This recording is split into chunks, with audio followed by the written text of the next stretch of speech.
أعوذ بالله من الشيطان الرجيم. بسم الله الرحمن الرحيم. الحمد لله رب العالمين الرحمن الرحيم مالك يوم الدين إياك نعبد وإياك نستعين اهدنا ان الله بيعلى طلاد توحيد دير بهترين دلائل بياني الا دين تصمون تلاواتي الله الذين أنعمت عليهم ان الله بشكل تلا فالق الحب چون کې د دانې ده والنوا او د زړی دا چون کې د دانې ده او د زړی الله یې ان دا خبره خو ډېر اسانه و بس خپل باندې بیان وشوله اوس تاسو د زړی راوالي لکه د قرباني زړی لکه د شفتالو زړی څومره سختي لکه د عام زړی یا همدارنګ نور او د دې چاولو د پاره سختی ضرورت ده چې کله چاو دی کنه لاندې کانه کې دې برنه بل په کانه وای او یا ډېر ترشي ضرورت ده چې هغه سره چاوت کې او الله وایي چې چاوما نو چې الله یې چوي نومګه پسمه کې کله اچو نومګه زمکه څه ورته نرم او بیا وبو سره نورې نرم او بیا غي سره الله تعالی او چوي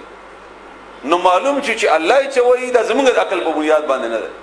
او هغه مضبوط زړه دومره اسانه سره هغه چاو شي او بیا په زړی کې نور هیڅ داسې مواد نه وي هیڅ اضافي شی نه وي دا غینه بیا غونی وغیرہ وغیرہ به بیا ګوره چې څه جوړي دا څوک دی الله تعالی کوي دا الله تعالی تعارف ته چې الله تعالی موږ سره خپل تعارف کوي او څه بیان په دې باندې پرون شوی مولا تعالی دې بیا به موږ ته توفیق راکړي د پویاولو دا څوک دی الله تعالی کوي یخرج غیر وباسی الحی ژوندې من المیت د مړینا هر مړی هر ژوندې تاسو ګورئ دا اصل وګورئ هغه یو ګورئ او بیا دغه بنرجی کې بچي وګورئ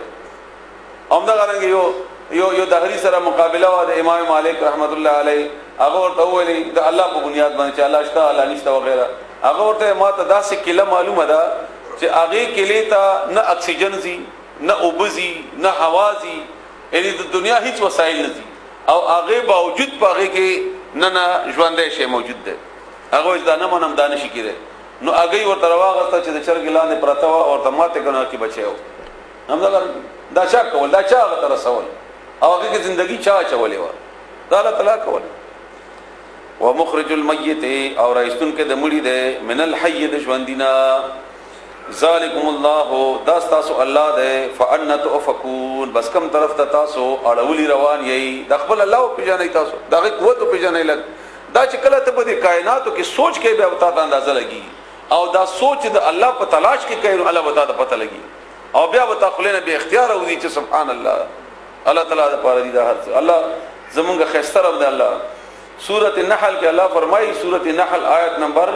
17 ولسم کې افمن يخلق كما لا يخلق افلا تذكرون نو آیت څوک چې دا پیدائش کوي دا په شان د هغه چا کې دی چې هغه پیدائش نه کوي ان تا چې د الله په مقابله کې د چانه چې ته یریږي غبراوي عبادت کوي دا ټول ګره مرادي आवाज د پیر او د قبر او د بت خبره نه کومه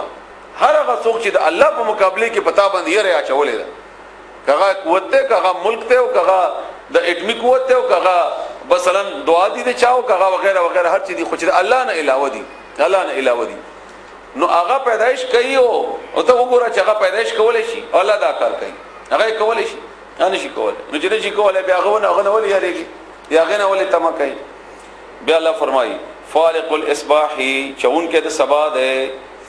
وجعل او جوړ کړل الليل شپه سکنن د پاره د آرام والشمس انور والقمر اسبغمي حسبانا د حساب کتاب ذریعہ حساب د پاره سورۃ یونس آیت نمبر 5 سورۃ یونس آیت نمبر 5 او سورہ یاسین آیت نمبر 38 سورہ یاسین 38 او سورۃ دا د سورۃ انعام د دې د آیتونو چې تاسو کله راجمع کوي په دا ټولو کې الله تعالی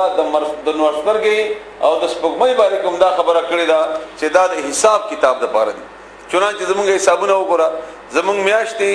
لکه د روزي د میاشتې په خبر په بنیاد باندې کوو زمونږ عید زمونږ ورکوټ عید لوی عید حج وغیرہ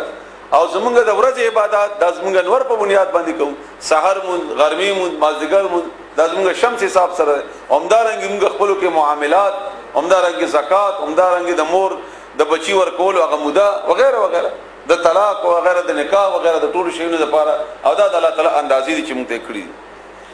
حسبانا ذریعہ د حساب ذالک دا تقدیر اندازه دا العزیز د زورور بادشاہ العلیم چې په هده پدې باندې زورور هم دی پویم دی او پدې باندې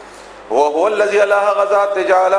چې جوړ کړل لكم تاسو د پاره النجوم استوري لتهتدوا د پاره چې تاسو لار بیمومای بها اغه ذریعہ سرا فی ظلمات البر پتیارو د وچکی والبحر په دریاب کې قد بتا کی سرا فصلنا مونږه تفصیل سرا بیان کړی دي الآیات آیاتنا لقوم قوم د پاره يعلمون چې پوهیږي خو چې علم کو اس دغه چې ځان ستر کې پټ کړی دی او وښ ځانو د کړه دی نو ته ورته چې واه غوڅو دکی نه څه وښ کې چې ځانو د کړه دی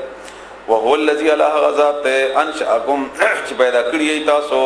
من نفس واحده دکسیونا فمستقر بزید استوغنی ومستودع او زید امانات یعنی قبر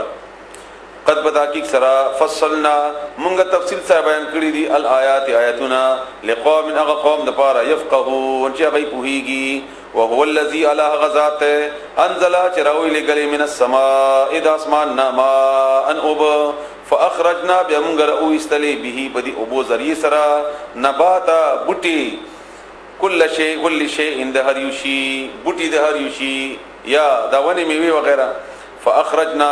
بمونږه او استل منه د اغینا خضرا شینکه شنه شیونا نخرجو مونږه براو باسو منها د اغینا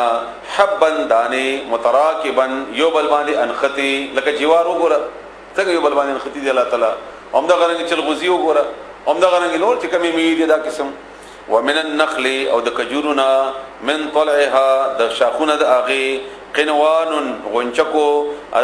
مونږه خپل شوی ګورته غانګي وای تاسو ورته وای دانیتن ازوړن یا نږدې وجنات او باغنا من اعناب د انګورو والزيتون او د زيتون خوان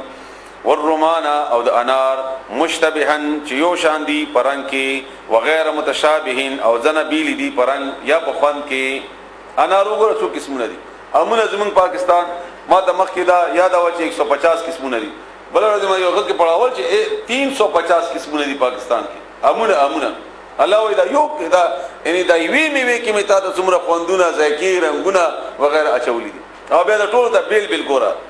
او بیا د دې هغه ماده ته ګوره د دې هغه ذکی ته ګوره د دې هغه آب و هوا ته ګوره یو باغ کې وکړه یو قسم هوا راځي یو قسم نور راځي یو قسم اوبه راځي یو قسم خاور ده خو انګور به انګور نسی کجوره به کجوره نسی او اندوانه به اندوانه نسی وغیرہ وغیرہ دغه کې هغه ذایقه به دغه کې هغه قوتونه هغه کې پروتین هغه وغیرہ بهر کې خپل قوتونه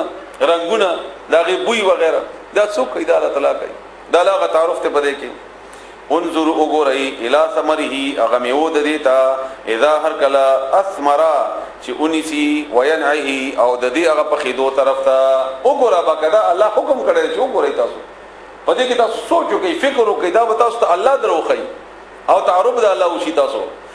ان یقینا فی ذالکم پدې کې تاسو د پاره لآیات البته نشاناتی لقوم اغقوم د پاره یؤمنون چې ایمان راوړي وجعلوا او دوی جوړ کړل لله الله د پاره شرکا شریکان څومره بد قسمتی ده دا الله د نعمتونو وګوره او د دې هغه شریک چې کوم جوړ کړی دی هغه وګوره چې خپل ځان نه کفن هم نشي تاوي او کله هوا او نه کفن اخوا کینو خپل پردم نشي پټولای او هغه ته ناشته الجن پیریان وخلقهم او پیدا کړل دوی وخرقو او جوړ کړی دي دوی له هغه د پاره بنینا سامن و بنات اولونه بغیر علم بنا په سرا کله وای دا پیریانی زامن دي کله وای دا فرشتي لونه دي کله وای دا فلانه داده فلانه وغیرہ وغیرہ سبحانه پاک تعالی اوچت عما د اغنا یصفون چې دوی بیانای د دې چې کوم صفاتونه ورکی الله د دې نه ډیر اوچت دی بدیع السماوات اول پیدا کونکي د اسمانونو ده ابتدا کونکي د اسمانونو ده والارض او د زمکي ان يكون څنګه کې دیشي له هغه د پاره ولدن زوی هغه بسوی څنګه پیدا وشي ولم تکن حال دا چې نشتا له د هغه صاحبه بیبي دا هغه واده هغه بیبي خو نشته الله تعالی